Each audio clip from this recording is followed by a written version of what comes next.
Hello guys, good morning, good afternoon, good evening, whatever the time is over there. Welcome back to my YouTube channel. Tada! If you're just stumbling in on my channel for the first time, you're welcome on board. Please do me a favor, kindly smash the red subscribe button, like the video, comment and share. God bless you real good. And if you're a returning subscriber, you know I love you all already. God bless you all real good. Okay, today we are talking about one of Mount Zion's top number one blockbuster series on the streets of YouTube. Tell me. Abattoir. Yes, Abattoir. We're here to talk about Abattoir. There's something that has been bothering me. You could see worldly music, movies trending and reigning. So why can't we push up the Christian movies to also trend? So yes, the catch. We'll have to do a challenge.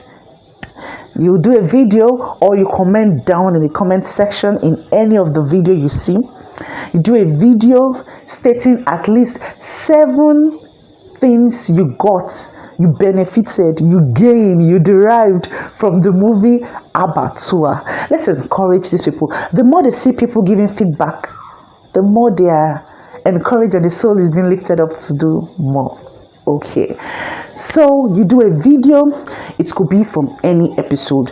Once you upload that movie, don't forget you tag at bamiloye, you tag at Jessica West 224. Let's do this.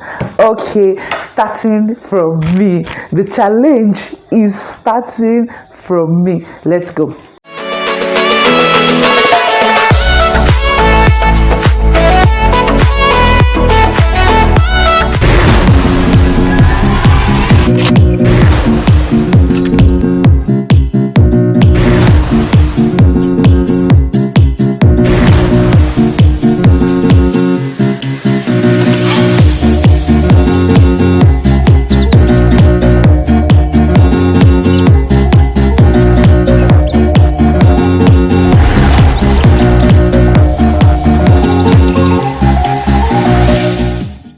I pinpointed down 7 things of which I gained and derived from that movie. To those who have not watched Abattoir, I can't help you. Just scroll to Damilola Bamiloye's channel on the street of YouTube and get to watch it. It's a beautiful series with episodes dropping every Sunday 12 noon. Trust me, you don't want to miss out. Okay. Point 1. Fight a pig and you will end up dirty. Stop fighting spiritual battles with physical weapons. If you want God to step in, you have to step back. This is a deep one. If you want God to step in, you as a person have to step back. Most times we fight battles on our own. We fight spiritual battles with physical strength. But if you want God to help you, you have to step back. That was Benro who is the lawyer, talking to Mr. Martins in cell. Now to the next point. Another thing I picked from this movie is the way Dele's father was in their search for his kidnapped son. It shows us how God is in their search for his lost sheep.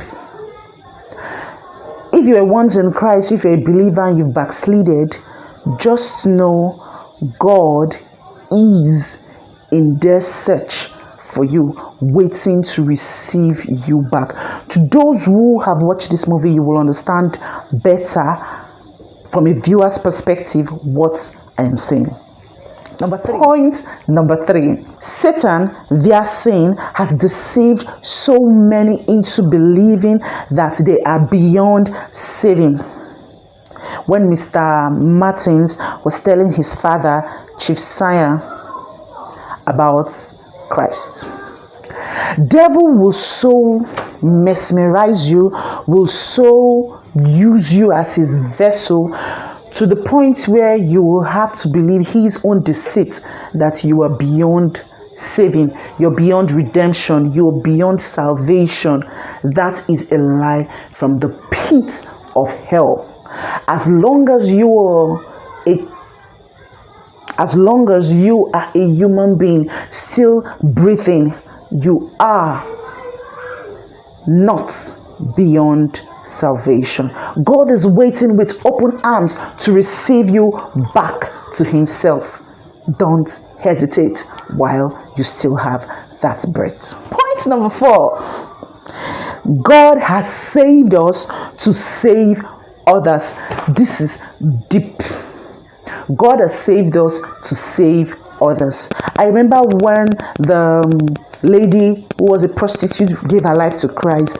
She had this eagerness, she had this eager and passion for lost souls. She went about winning souls for Christ.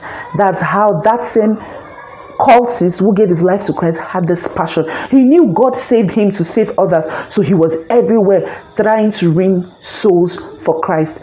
What struck me most there was when our sister said her target is 50 souls per day to win for Christ, that she will preach to 50 people per day.